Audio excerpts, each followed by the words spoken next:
Good morning, beautiful people. I'm Corinne from Bristol CBD and the Colon Care Centre, and today I'm going to show you how to make this super quick and easy keto chocolate. So the great thing about keto is that it's really low calorie, or keto food is basically very low calorie or sugar free. And it can be quite tricky to make a sugar-free chocolate, but we found this amazing recipe that we really like and it really works, and you can tweak it as much as you like with different essential oils to get different flavors and add things like chili and salt and nuts to get the desired end product. So we've got three basic ingredients that you're going to need. Cacao butter, and we use 100 grams of cacao butter. This you can buy online. We make a lot of chocolate in this house, so we tend to buy it in bulk. So we buy these, I think this is a kilogram, but anyway, whatever size is right for you, and that's what I found to be the cheapest, because if you buy it in whole food shops, it will work out quite expensive. So have a little look online for cocoa butter or cacao butter. So 100 grams of cacao butter. And then to that, you're going to add 6 tablespoons of cacao powder. So this is unroasted raw cacao powder. And this came from a health food shop, but again, you can find that online as well. And then the sweetener that we're using today is erythritol. So there's 4 tablespoons of erythritol. 6 tablespoons of chocolate, 4 tablespoons of erythritol. And erythritol is an alcohol sugar, and basically the body doesn't absorb it in the same way that it does sugar, so it has 0 calories. And if you saw our keto energy balls recipe, then we talked about erythritol a little bit in that.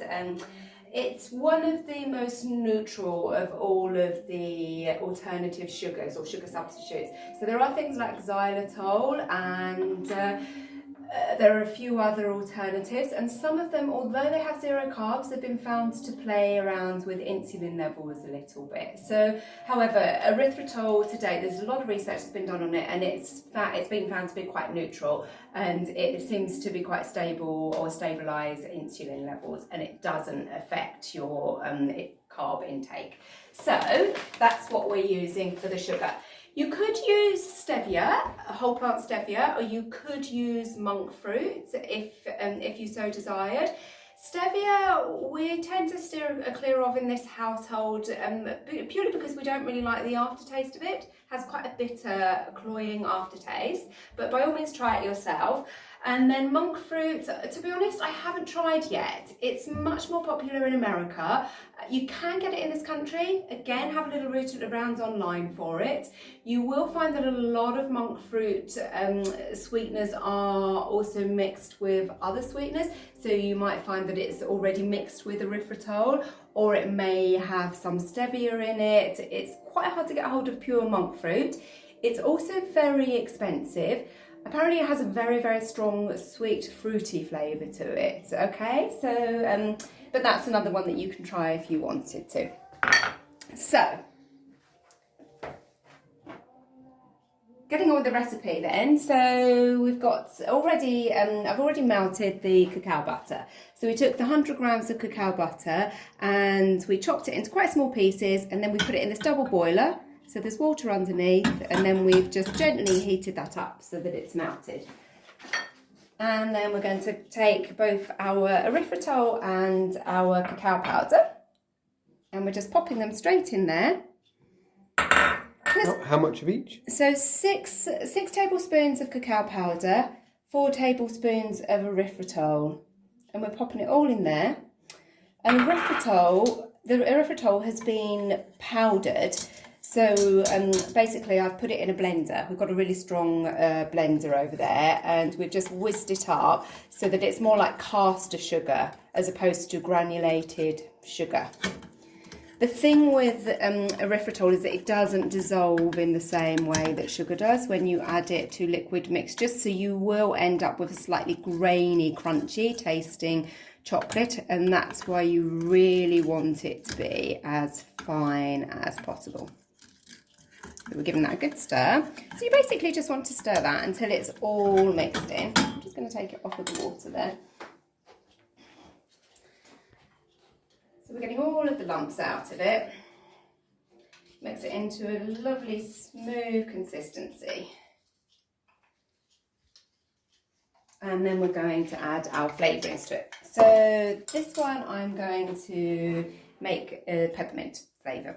So we only probably want about 3 drops of peppermint oil in there.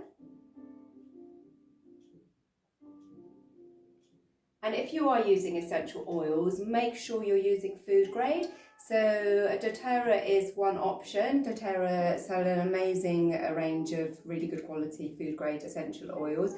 The other one is, what are they called? NHR Organics. NHR Organics, and they're a UK company based down in Sussex, near Brighton, I believe. And we've also used their oils. Here's one of their oils actually. So, and you can find them again online. And they are all organic and they're all food grade and they're really, really affordable as well. So, total bonus. So once you've got your mix ready, we're then going to add some CBD to it so that we've got amazing, not only is our chocolate keto, but we've got an amazing CBD chocolate as well. So for this chocolate bar, or this chocolate mix, I'm going to use our 5% gold oil. And as you've probably seen in some of our other videos, we tend to use the gold oil as much as possible for food because it has the most neutral taste. So I'm going to use, this mixture is going to make about 6 bars of chocolate, like this one that we already made earlier. And each bar, I want to have about 25 milligrams of CBD in. So of this 5%, that means I want to add about 4 pipettes full. Each pipette has about 15 drops of oil in. So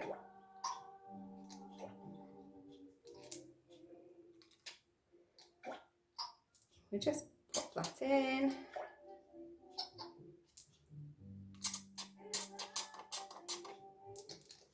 And if you didn't want to put CBD in, then of course you can just make it without. It might be nice to add a little bit of MCT oil, just a tiny little bit, because MCT is great if you're on a keto diet. It really helps to give you energy.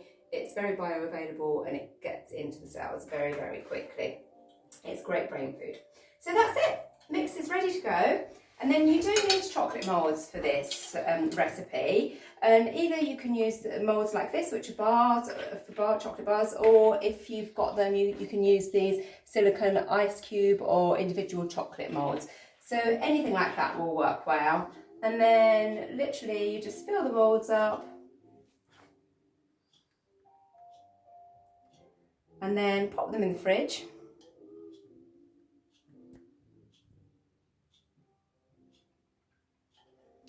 Take too long to set. They probably need about half an hour to an hour. You can stick them in the freezer if you wanted to speed that process up.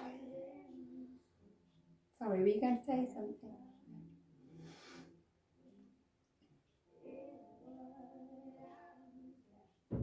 There we go.